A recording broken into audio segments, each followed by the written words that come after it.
All right, hey, what's up everybody? Landon with LMR.com, working on Nathan's 2000 Mustang GT today. This is part of the complete cooling system overhaul that we've been doing on this particular car. So we have some other videos related to the cooling system. Definitely check those out in the video description. But this little video is going to be centered around the thermostat for a 1996 to 2004 SN95 or new Edge Mustang. Thermostat is very, very easy to replace on these particular cars. And the reason why you would be replacing one is A, you want a new one for the rest of the new components that you're putting in the car, or B, you possibly have a thermostat that's stuck open. There's really no other reason why a thermostat would need to be replaced unless the thing just flat out broke, which you typically never see. You will have to do a partial drain of the cooling system. You don't have to let all the coolant out.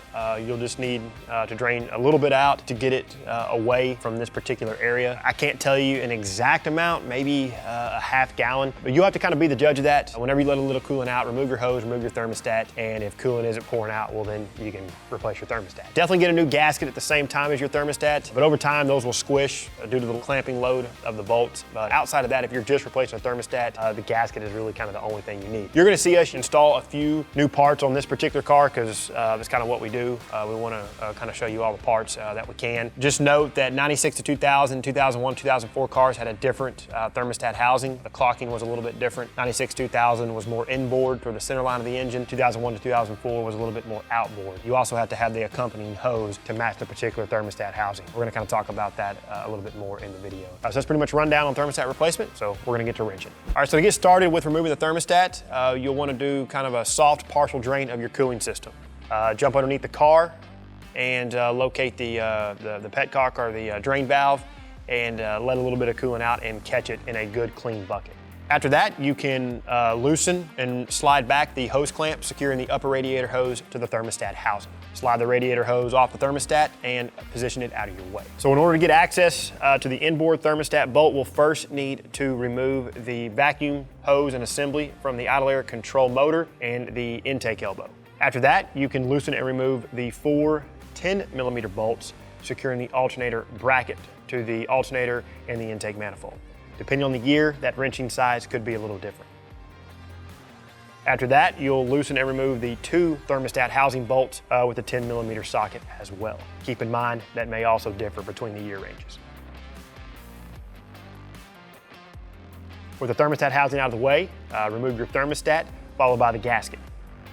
Upon removal of the thermostat housing, we also had to remove a pre-installed spacer. This may or may not be on your particular setup. It's all going to depend on the brand of intake manifold. Take a microfiber towel, some brake clean, and like a small flathead screwdriver, and carefully clean out any debris that has collected there within the opening for your thermostat. So a quick trick we like to do, and I learned this from Mike Nichols, is to drill a 1/8" hole into the flange on the new thermostat. This helps with bleeding the system, and it just so happened on the Ford original thermostat that we're using, we just drilled out the check valve and got it out of the way, and we had a nice clean 1/8" hole.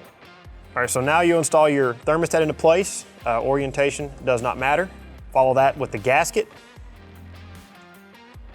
We did not need the spacer, so we omitted the spacer from the equation. For our setup, we're going with the brand new housing, simply because the housing that was on this car would not work with the 96 to 2000 upper radiator hose. The particular aftermarket one we're working with does have wide bolt holes. This allows us to clock that thermostat just a little bit, and we got ours kind of enough away from the center line of the engine without exposing too much of the bolt hole there underneath the washer, just to make sure we kind of have a clean look and so that the upper radiator hose would clear the alternator pulley. Once you're happy with your positioning, slide a washer over the new bolt, and then you can install those by hand. Run them down and torque them to spec. Then you can reinstall your upper radiator hose, position your clamp, and tighten it down.